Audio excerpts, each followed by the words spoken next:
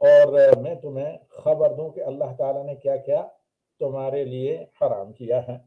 سب سے پہلی چیز اللہ تشرک ہی شیئا، کہ اللہ کے ساتھ کسی بھی طرح کی عبادات، ظاہری باطنی بدنی اور قلبی، اور جس طرح کی عبادات میں خواہ وہ مخفی عبادات ہوں ظاہر ہوں، کسی غیبی خوف میں نہ غیبی امید اور رجا میں اللہ کا شریک کسی کو نہ ٹھہراؤ۔ ان تمام کاموں میں اللہ وحدہ لا شریک لہ ہے، کیونکہ یہ تمام کام عبادت میں داخل ہیں۔ اور اسی طرح آگے فرمائے انہی میں سے محرمات میں سے اخلاقی بے روی ہے،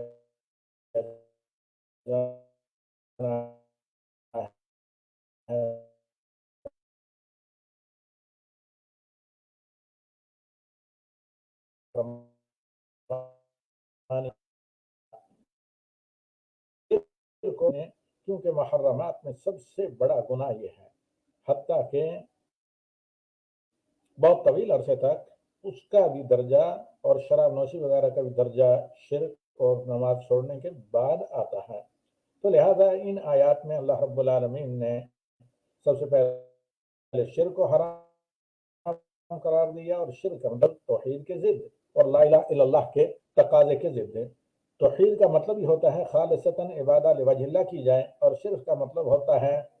کہ ساری عبادت یا عبادت کے کچھ سے اللہ کے علاوہ غیر اللہ وغیرہ کے لیے بھی کیے جائیں۔ اور شرک یہ ہے کہ آدمی پوری عبادت یا کچھ بعض عبادتیں انسانوں یا جنوں کے لیے کرے یا ملائکہ کے لیے کرے، اللہ کے علاوہ مخلوقات کو غیبی مدد کرنے والا سمجھنا، غیبی امید رکھنا، غیبی خوف وغیرہ کرنا، یہ تمام چیزیں شرک ہیں۔ حق ہے بندوں پر، مخلوق پر، اللہ کے علاوہ اس حق میں اللہ کا کوئی شریک نہیں ہے۔ عبادت میں اللہ وحدہ لا شریک لہ، صرف بندوں کا حق ہے جو اللہ کی عبادت کریں، اللہ کے ساتھ شرک نہ کریں، تو اللہ نے اپنی رحمت سے اپنے اوپر ان حق فرض کر دیا ہے کہ جو شرک نہ کرے ان میں سے کسی کو اللہ رب العالمین جہنم میں نہیں ڈالے گا، عذاب نہیں دے گا، بشرطے کہ وہ ارکان ایمان پر پورا ایمان بھی رکھتے ہوں، تمام انبیاء پر بھی ایمان رکھتے ہوں۔ اور دوسری چیز جو اللہ رب العالمین نے یہاں پر بتائی وہ یہ کہ والدین کی فرمانبرداری کریں۔ اسی لیے رشتے دینے لینے میں اس بات کو مد نظر رکھا جاتا ہے کہ جن کو رشتہ دیا جا رہا ہے ان کا رویہ اور سلوک اپنے والدین کے ساتھ توحید کے بعد یہ چیز دیکھی جاتی ہے، معاملات میں، اخلاق میں یہ چیز دیکھی جاتی ہے کہ والدین کے ساتھ ان کا رویہ اور سلوک کیسا ہے۔ تو اللہ رب العالمین نے کہا وبالوالدین احسانا، اللہ کے ساتھ شرک نہ کرو۔ اور دوسرا سب سے بڑا اللہ کی عبادت کے بعد جو تم پر فریضہ ہے بندوں کے حقوق میں سے، حقوق العباد میں سے، وہ والدین کے ساتھ حسن سلوک ہے۔ اور یہ آیت اور اس کے بعد والی ساری آیت 10 باتوں پر مشتمل ہیں، اور ان 10 باتوں میں سب سے پہلا حرام کام جو اللہ تعالیٰ نے اپنے مخلوقات کے اوپر حرام قرار دیا ہے وہ ہے اللہ کے ساتھ غیر اللہ کو شرک کرنا، شریک ٹھہرانا۔ شرک کو حرام کر دیا گیا ہے۔ نمبر 2، والدین کے حقوق اور نافرمانی کو حرام قرار دیا گیا ہے اور کبیرہ گناہ قرار دیا۔ اور سورہ اسراء کی آیت نمبر 23 میں اللہ رب العالمین نے کہا وَقَضَىٰ رَبُّكَ أَلَّا تَعْبُدُوا إِلَّا إِيَّاهُ وَبِالْوَالِدَيْنِ إِحْسَانًا، تیرے رب کا یہ فیصلہ ہے، ڈیسیژن ہے کہ عبادت تو اللہ کے سوا کسی کی نہ کرو، لیکن ماں باپ کے ساتھ حسن سلوک کرو۔ ماں باپ چاہے بوڑھے ہوں، گناہ گار ہوں، اور حتیٰ کہ ظالم بھی ہوں، حتیٰ کہ ماں باپ فلیعاذ باللہ کافر بھی کیوں نہ ہوں، تو ان کی بد دعا سے بیڑا غرق ہو سکتا ہے، ان کی دعائیں سنی جاتی ہیں، اولاد کے حق میں قبول ہوتی ہیں، اور ساتھ ہی ساتھ ان کے ساتھ حسن سلوک کا حکم ہے۔ ہاں، جہاں اللہ اور اللہ کی رسول کی اطاعت کے منافی کوئی والدین کا حکم ہو تو وہ مانا نہیں جائے گا، باقی ہر ان کا جائز حکم مانا جائے گا۔ اسی طرح تیسرا جرم جو حرام کام ذکر کیا گیا وَلَا تَقْتُلُوا أَوْلَادَكُم مِّنْ إِمْلَاقٍ، یعنی فقر کے ڈر سے اپنی اولاد کو قتل نہ کرو۔ نَحْنُ نَرْزُقُكُمْ وَإِيَّاهُمْ، ہم تمہیں اور ان سب کو رزق دیں گے۔ اب مسئلہ یہ ہے کہ اس میں تو ایک یہ ہے کہ جو زمانہ جاہلیت میں بچیوں کو زندہ درگور کر دیتے تھے یا بچوں کو قتل کے رزق کے ڈر سے یا فقر کے محتاجی کے ڈر سے قتل کرتے تھے، موجودہ دور میں اگر کوئی آدمی کسی بھی طرح کی فیملی پلاننگ بھی کرتا ہے تنگی معاش کے ڈر سے، تو یہ اسی قتل کے زمرے میں آتا ہے۔ اسی طرح من جملہ جو اللہ رب العالمین نے کام حرام کیے ان میں سے اللہ رب العالمین کہتا ہے کہ وَلَا تَقْرَبُوا الْفَوَاحِشَ مَا ظَهَرَ مِنْهَا وَمَا بَطَنَ، کسی قسم کے فحش بے حیائی کے کاموں کے قریب نہ جاؤ، خواہ وہ ظاہری ہو یا باطنی ہو۔ اور فواحش سے مراد تمام معاصی گناہ ہیں۔ فواحش یہاں صرف اخلاقی گناہ نہیں بلکہ ہر طرح کا، حتیٰ کہ کرپشن جو مالی ہوتا ہے، اخلاقی ہوتا ہے، سب کا سب اس میں داخل ہے۔ رشوت خوری اور غیر معیاری ساز و سامان بیچنا، امپورٹ کرنا، ایکسپورٹ کرنا وغیرہ، یہ تمام چیزیں اسی میں فواحش میں آتے ہیں۔ تو فحش ہر وہ کام ہے جس کو عقل سلیم اور فطرت سلیمہ جس کا انکار کرتی ہے۔ یہ بڑے گناہوں میں سے ہیں اور عام کاموں میں سے ہیں۔ اسی میں فیمنزم بھی آتے ہیں اور دیگر وہ چیزیں جس کو شذوذ جنسی وغیرہ کہتے ہیں، اور ہوموسیکسول، تمام یہ اس طرح کے جو کام ہیں جن کا نام لیتے ہیں سے بھی انسانی طبیعت متنفر ہوتی ہے، جن کو آج کل میڈیا میں یا مغربی دنیا میں انسانی حقوق کے نام سے پرموٹ کیا جاتا ہے۔ ان کو تو فطرت سلیمہ بھی ان کو ریجیکٹ کرتی ہے، حتیٰ کہ انسانوں کی کیا، کفار کی کیا، حیوانات کی فطرت سلیمہ بھی انہیں قبول نہیں کرتی۔ تو یہ جو سارے کے سارے فحش کے حرام کام ہیں، یہ تمام کے تمام خبیث کام، ان کو شرک کے ساتھ بڑے محرمات اور کبائر میں اللہ رب العالمین نے حرام اور منع قرار دیا۔ پانچویں چیز جو ہے وَلَا تَقْتُلُوا النَّفْسَ الَّتِي حَرَّمَ اللَّهُ إِلَّا بِالْحَقِّ، کسی بھی ذی روح کو، حتیٰ کہ حیوانات بھی کیوں نہ ہو، انسان ہو، مسلمان ہو، کفار ہو، کسی کا انسان کے لیے قتل کرنا جائز نہیں، الا یہ کہ اپنی جان کی دفاع کے لیے، یا یہ ہے کہ وہ دین حق کے لیے رکاوٹ بننا ہو، اعلاء کلمت الحق کے لیے، وہ بھی اس کے جو شرعی اصول ضوابط ہیں، کسی بھی کوئی کتنا ہی بڑا مجرم مسلمان ہو یا غیر مسلم کیوں نہ ہو، انفرادی طور پر انڈیویجول شریعت سے ماورا، قانون سے ماورا کسی بھی انسان کو یہ حق نہیں کہ کسی جاندار یا ذی روح کو وہ قتل کرے۔ حتیٰ کہ حیوانات میں سے بھی میدان جنگ میں حضرت ابوبکر صدیق رضی اللہ تعالی عنہ نے جب فوجی دستے بھیجے تو انہیں یہ تلقین کی کہ حتیٰ کہ حیوانات کو بھی تم اسی قدر ذبح کرو گے جتنی غذا کے لیے ضرورت پڑے، اس سے زیادہ ہرگز تم حیوانات کو بھی میدانی جنگ میں نہیں مار سکتے، حتیٰ کہ درختوں تک کو نہیں کاٹ سکتے۔ تو یہ تمام کے تمام چیزیں ذکر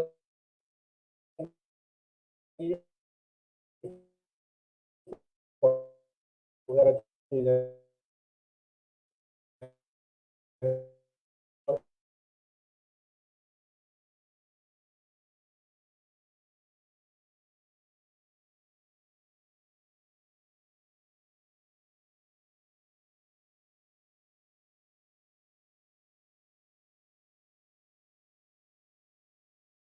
کو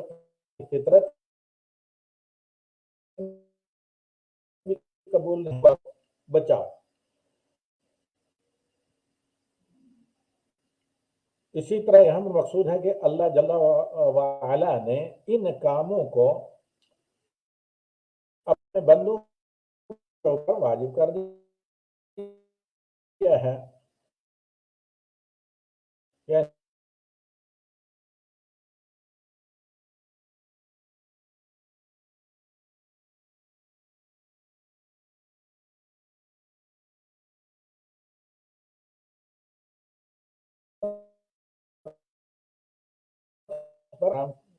کرنے کا قرار بھی صلی اللہ علیہ وسلم کو حکم دیا۔ پھر اس کے بعد کہا کہ میں کسی قسم کے مال کو اپنے مفاد کے لیے یتیم کے مال کو استعمال نہ کرو۔ یتیم کسے کہتے ہیں؟ وہ نابالغ بچہ یا بچی جس کے والد کی وفات ہو گئی ہو اور والدہ جس کی وفات ہوئی ہو، اس کو تو یتیم نہیں کہا جاتا۔